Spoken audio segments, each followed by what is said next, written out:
We've done factoring with quadrilaterals and things like that. Yes, sir? Band is the offspring. Yes, thank you. Thank you. Not a great band. No. Yeah, I was never, I had this discussion with my wife yesterday when it was on the radio. I never really liked them that much. I mean, it's just kind of catchy here and there. I don't know. Whatever. Factoring, solving polynomial equations. What we're going to be starting on today is factoring higher nth degree polynomials. Now, you had a little bit of a taste of this back in the very beginning. We started doing a little bit of the end behavior, and I showed you guys those little tricks of when you had 4 terms, you'd factor by grouping. You had 3 terms, and you had an even exponent where it's 6, and the next one was a 3, and the next one was nothing. You could factor it like you would any other quadratic. So it's kind of along the same lines, but we're going to do that and solve for zeros and stuff like that.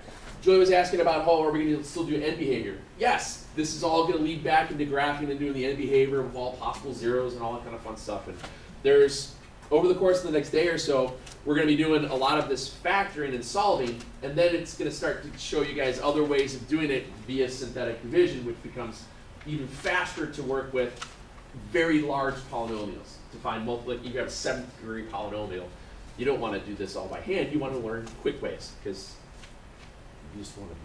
You guys have internet. You can Google anything. You might not be able to solve math problems like that. Not via Google, but you know. What? Let's see. Let's do this one. Yay! Just, not even kidding. No.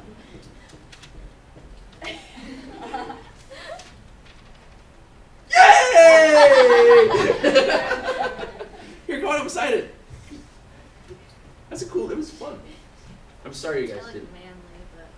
Sorry you guys didn't win this weekend, but that's awesome though. You go excited when the white so shows up, that's why we go. That's a lot of M's it looks like. Are you sure you got too many M's there? Because in cursive, M is being 3. Open another one. Yay!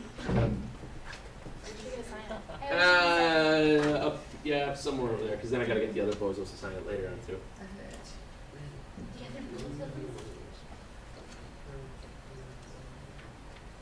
It's a good thing you're left-handed. I was in the barbed wire. No, that was the last one. All right, very good. Congratulations! Yay! So, factoring polynomials. Just like we've done before, the very first rule of factoring is always what? Take out the GCFs. So it doesn't matter that you've got upper degree polynomials. That step never changes. Okay? What we wind up doing is we wind up working through special patterns. We have other things to worry about. Now, as of right now, if I'm looking at this x cubed and plus 27, is there a GCF? There's no GCF, but 27 is what cubed? 3 cubed. So there is a way to factor this, but I'm going to wait and show you there is what we call a special pattern. Remember how we had, when you have a squared minus b squared, we called that a difference of squares? If you factored that, you'd get a plus b, a minus b. We've done that. But could you do it with this, a squared plus b squared? Did you factor that? No, there was no special pattern. There will be special patterns for what are called sums and differences of cubes. It's very easy to do, and then I'll show you that here in a second. But let's look at the other one. What would be your GCF there?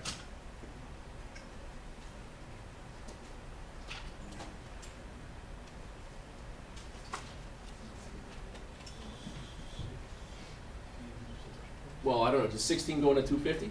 No. Does 4 work? Yeah, 4.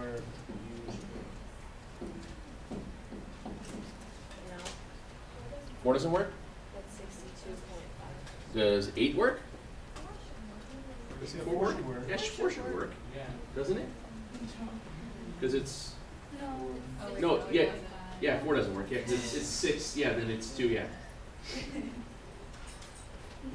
So, 2 would work. All right. So if I take out a 2u squared, can I do this real quick? Is it okay if I just keep using x's? Are you guys okay with that? Yeah. All right. The books, a lot of things, they always change up variables on us. I really don't know why, as in the word why, not the letter. But a lot of times I'll do this, and then I'll get 8x cubed minus 125. Ooh. What isn't 8 a cube root? 8 is 2 cubed. Is 125 something cubed? Yeah. 5. You're gonna know your perfect cubes pretty quick. You're gonna know your cubes pretty quick. So what happens is we get what are called sums and differences of cubes. You get a sum is if you have a cubed plus b cubed. The pattern is a plus b. You're going to need to know how to factor it. It is a very easy pattern to work with. Very, very easy. Now, if we go back and think about the first one we had that x squared plus 8,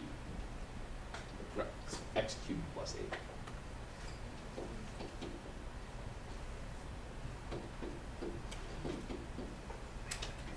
In this case here, what's playing the role of A? What's playing the role of B? 2. Yeah. Okay. So what happens here is, what you do is you take the cube root of x cubed, which is x, and the cube root of 8, 2. Now, do you guys remember how to simplify a cube root in your calculator? I will show you. Wait, isn't A1? X. Why? This is x cubed. Yeah. The coefficient is 1, yes. But the value of the, if it was, let's say it was 8x cubed, then A would be 2x. That would be 2x. I get why it's 2, but why do you put an x? This is the same thing as saying 2x cubed. Oh, That's why. Because if you had it this way where it was 1x cubed, you're right, that's the same thing as saying. We're basically using these exponent roots to do that. So, all right, come on, silly thing, load. So if it's in the parentheses and you do it to the number 2, but if it's not, then it's just two numbers. Correctamundo. Anyway, let me see yours. This yours works. So if you hit the button that says math, option 4 is your cube root.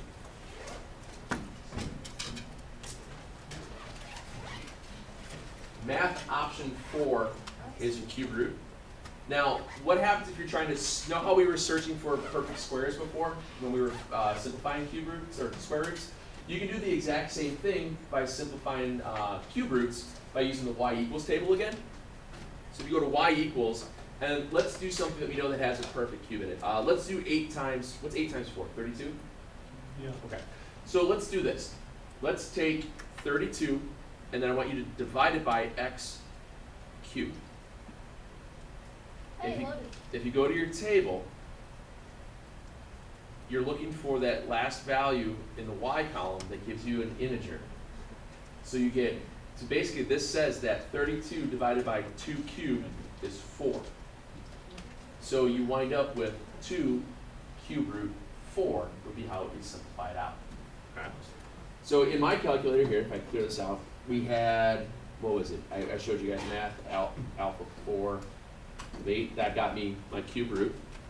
If I want to simplify a cube root, I use my y equals. And I did, what was it, 32, right? Yeah, 32 divided by x cubed. And if I do that, just like we did before, looking at our tables, if it was the square root of 8, we had 2 root 2, because it was 2 and y, or 2 and x, 2 and y. Here it's going to be 2 root 4, because it's 2 cube root 4. That's how this works. Yes, ma'am. Is there a button, like,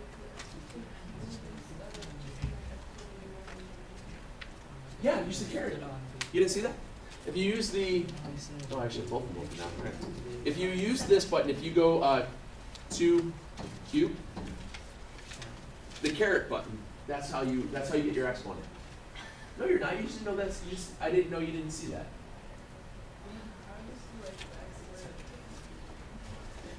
Little inefficient, but it works. You found a way to make it work for you, and that's okay. All right. So then we just do that, and that's how these things work themselves out. Okay. So back to this. So now this means that x cubed plus 8 can be factored to x plus 2, x squared, 4, and then the middle will be a minus sign of 2x. What happens here is that you're taking the cube root of the first part, the cube root of the second, placing them here and here. You square them here and here. You multiply them together in the middle. It goes, look at the signs. Sum of cubes goes plus, minus, plus. Because you start with a plus, change it, and go back. The difference of cubes starts at minus, plus, and plus. So that that's the only trick here. You have to be careful with how they work themselves through. So the difference of cubes then, can I go to a clean page to put the difference on? Difference of cubes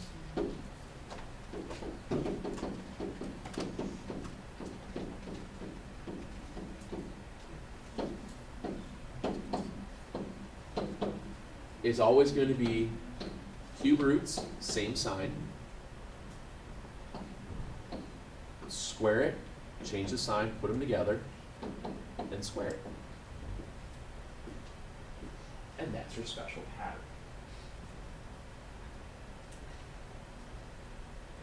What happens a lot of times out of these sums and differences of cubes, when you factor them, you're going to get one real and one imaginary, and you can get one real and you can get imaginary solutions out of the second part. That'll come to play later on, but for right now, that's kind of how we're letting them look at it. Okay? So the example we had a second ago was it 16x to the 5th minus 250 x squared, I believe? So first rule was always GCF. So we took out a 2x squared, and we had 8x cubed minus 125. Now, to me then, what I would do is make a little notation underneath the difference of cubes portion and write down knowing that this has to be 2x and this has to be 5. I'm putting that in notation so that I remember what to do later. Okay. So now I fill in with the pattern. This will equal, well, a is 2x, b is 5. A squared, well, what's the quantity 2x squared? 4x squared, and this is kind of going to what you were asking a second ago. When it's in parentheses, this is that value of a, so you have to square both parts. So you get 4x squared. It's a plus sign now because I changed the sign right away. I just have to multiply these two together. What's 2x times 5? 10x. And then lastly, it's 5 squared. You're done. Yes, sir. Why do we have to like learn it that way? It's more like it's like simplified into 8x cubed minus 125. It's the most like I don't know. Oh, I forgot this guy's still on here too. That is we took out GCF to try to bring that guy along for the ride. That is the pattern we learned though. There is no really other way of doing it. Yeah, but why don't we just learn why can't we just use like factor it out until we get 8x minus 127? Like if we have that, like why can't we just go to 8x cubed minus 125? We did. Yeah. We did. That's what Why we did do we here. have to put it in the other equation? Into here? Yeah. Because this is not fully factored. Now it's fully factored. we're factoring it out completely. It's kind of like the same idea if you got into where you had 2x minus 4 and then x plus 3, are you technically done here? Why? What's still left that you can factor out? I can take the 2 out because I can go further and take out the 2 and have an x minus 2, x plus 3. It's kind of the same idea that you're not fully factored at this point. You got your GCF out, but you can go further. Does that make sense, Ryan? That's a good question. That's about as goofy as this stuff gets, honestly. And once you get accustomed to writing out the pattern and doing it a couple times, it's pretty quick. I will recommend write these out and write this out before you do it. Just take a second, sir. Can't you further factor the trinomial in the parentheses? What's 4 times 25 is 100. What's 100 equals that you add together to get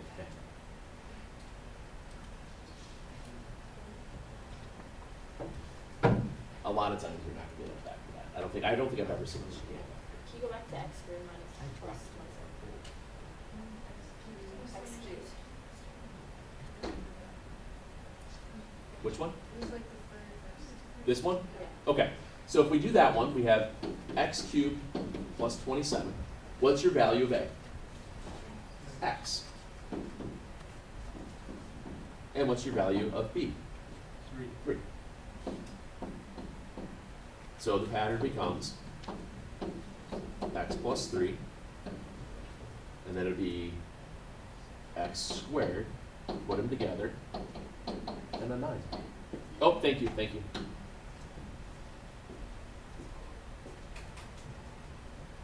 So your trinomial will always be the opposite, the second term of the trinomial will always be the opposite sign of the problem, and the first part is always the same sign. Okay. So that's how it works. Let's try some others. Yay!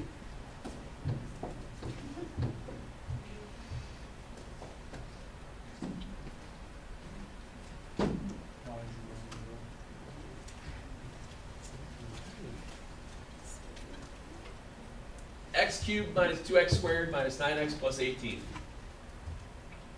4 terms, descending order. 99% of the time, what you're going to do here is factor by grouping. Because when you group things, you can pull out GCFs. That is basically a dead giveaway. Whenever you see 4 terms, you're going to group them. Okay? You've done grouping before. When we had first term quadrilaterals, not quadrilateral, yeah. Quadrilateral squared, right? Polynomial, yeah. Huh? Not quadrilaterals. Right. I meant parabolas. Quadratics.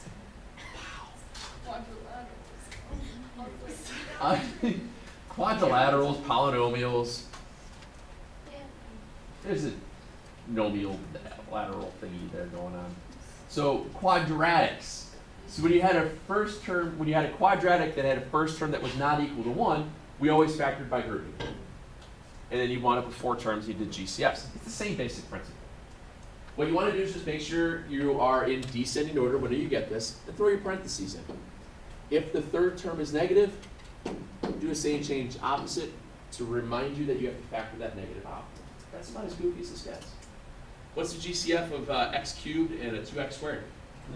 X squared. Just the x squared. So I factor it out, and I'm left with x minus 2. Negative 9x and an 18, what am I going to take out? Take out the negative 9. And I have an x minus 2. Hey, are the two things in parentheses the same? That's a good sign. Write it down. What's left? X squared minus 9. And can you go any further? Yes. Yeah, what do you get? X plus and minus. And there's your 3 terms. Third degree polynomial can have up to 3 terms.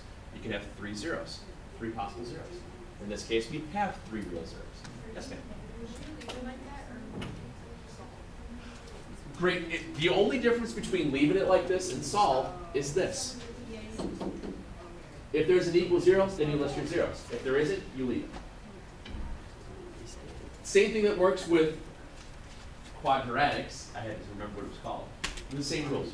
If it said factor, you just factor it. If it said equals 0, then you find your zeros. Okay.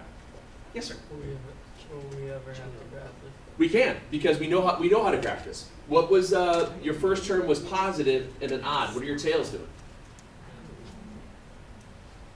Down, up. We know it's down, up. We know our zeros would be at 2, -3, and 3. There's -3, 2, and 3. So it'd have to do this. It would just have to do that. I don't know where it goes through the y-axis. Actually, I do. But it would look like that. Something similar. Okay? But we're not there yet. But we know the general consensus because this is what we're building towards. Baby steps. Okay?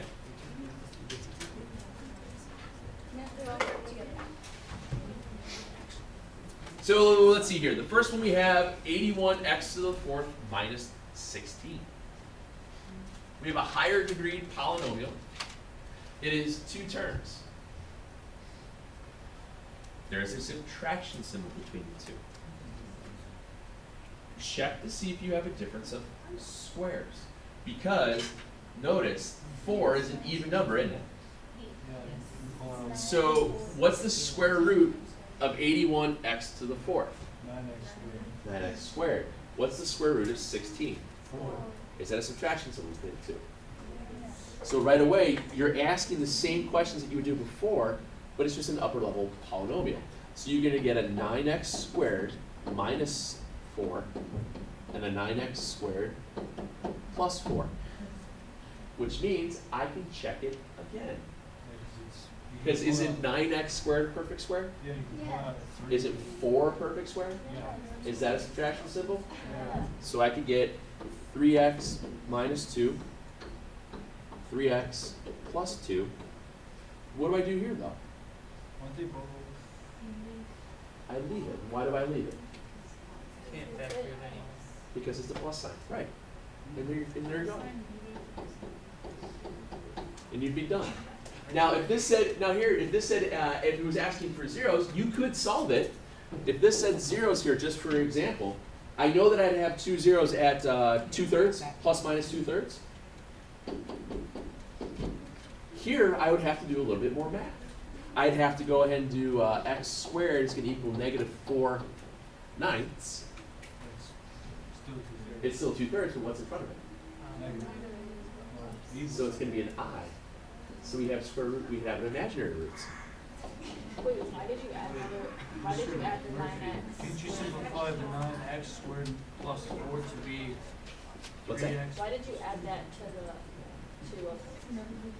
To this one? yeah, wait, why did you add that to the 3x plus 2? Because I thought we were Okay. one factoring. We were factoring this That further. one. I Gotcha. just brought it down. Okay. I just brought it down. So those 3 terms would have been my final answer. If I had to solve zeros, then I'd have to take an imaginary square root and I'd have that I, or 2/3 I. Can't you take 9x plus 4 and you can take out the 3x plus 2 and another 3x plus 2? So you actually write 3x minus 2, 4 on the 9, 1 and 3x. No, it doesn't work. What times what's positive 36? You had to get 0. Alright. Nothing.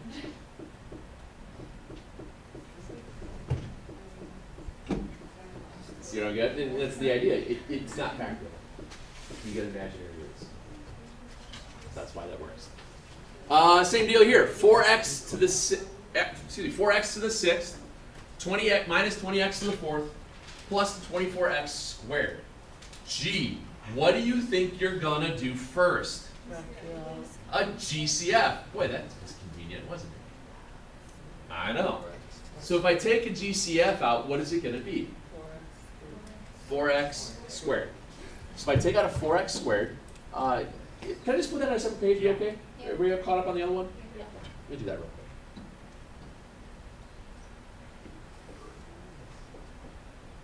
quick. Take out the 4x squared. We have x to the 4th minus, was it 5x squared plus 6? And we did this problem earlier, or towards the end of last week. X squared minus 6, or x squared minus 6 times x squared plus. You're on the right track. What times what is 6? You add together to get -5. -2, -3. So you get 4x squared. Then I have x squared minus 2, x squared minus 3. Are either of those differences of squares? 2's a perfect square? 3's a perfect square? So let me ask this again. Are either of those differences of squares? No. And you're done. And you're done. Now, if you had zeros here, if we had this equal to 0, you could tell me my zeros. What's your 0 for this? 0 plus or minus root 2 plus or minus root 3. Is this 0 duplicated?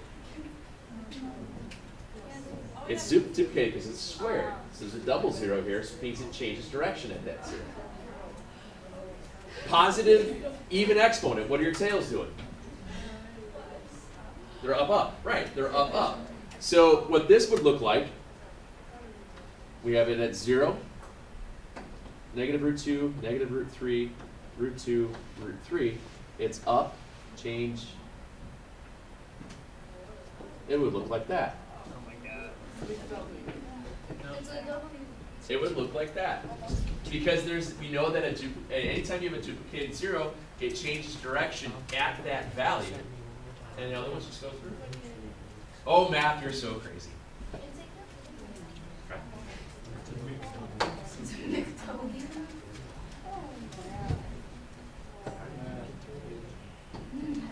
Oh no. We now have the illustrious equals something in here. Which means, what is the last step that we've been hinting towards that we'll have to do? Solve for zeros. All right, what are you going to do first?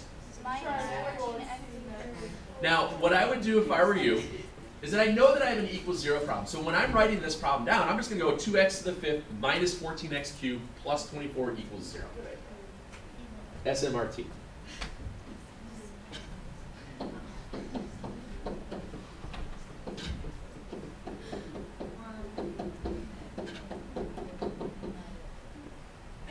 And now I go through the process again. What's the first step? Factoring. What's your GCF? 2x. Good. X to the 4th minus 7x squared plus 12 is 0. That trinomial, even exponent up front, half of it is the second term, no exponent at the last, which means you can factor it just like any other boring trinomial. What times what's 12? You add together to get -7. Bless you. -3, -4. Very good. So we have 2x. X squared minus 4. X squared minus 3 is 0. From here, can't I just list out all my zeros? Yeah. I can list out all of my zeros now. One of them is 0. What's this?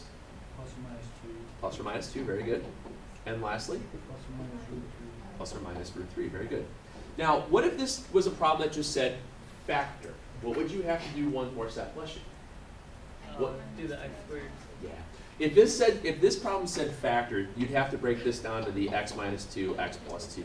That's the only difference between the two problems. If it's an equal sign, if you have an equals, you don't have to do this last little step here of factoring a difference of squares. There's no reason to. I mean, there really is no reason to do the other when we had that 4x squared plus 9. You can still get your zeros, they're just going to be imaginary.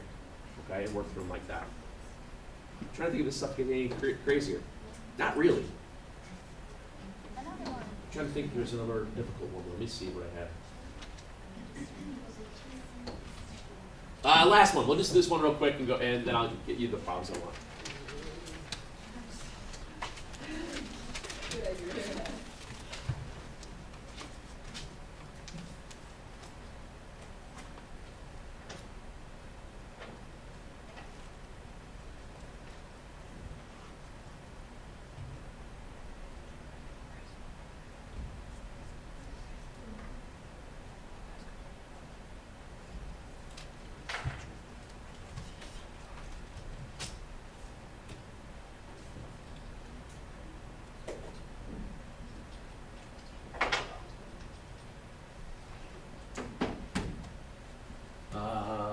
lack of time and argument here, 3x cubed, 7x squared, 12x minus 28,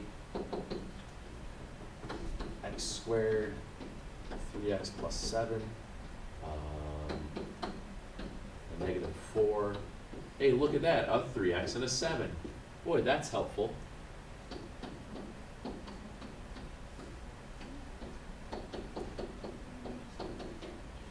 Zero's at plus or minus 2, and negative 7 thirds.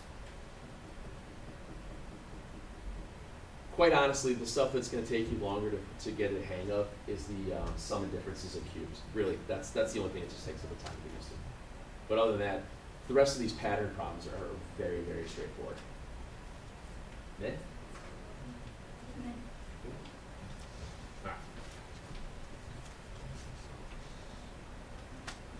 Very exciting.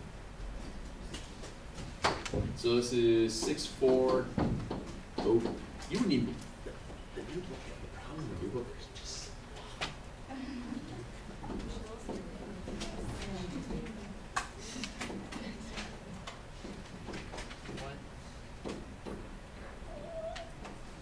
Okay. I can't even write.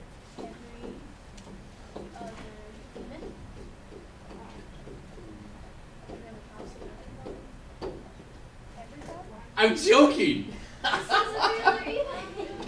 So funny.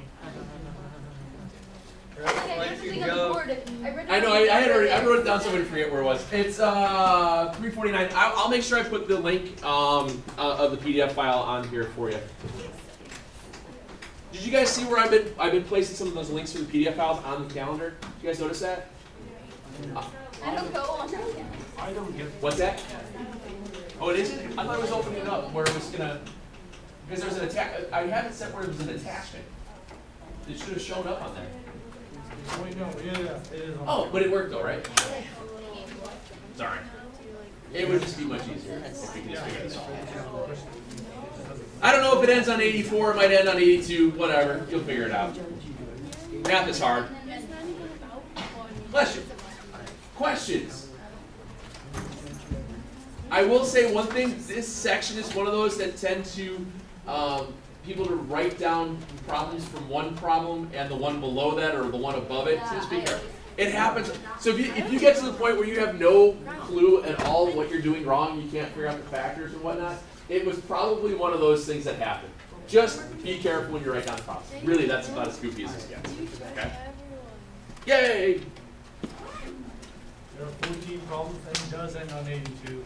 I was close. Does it end on 82? Oh. You were really bad. I was what?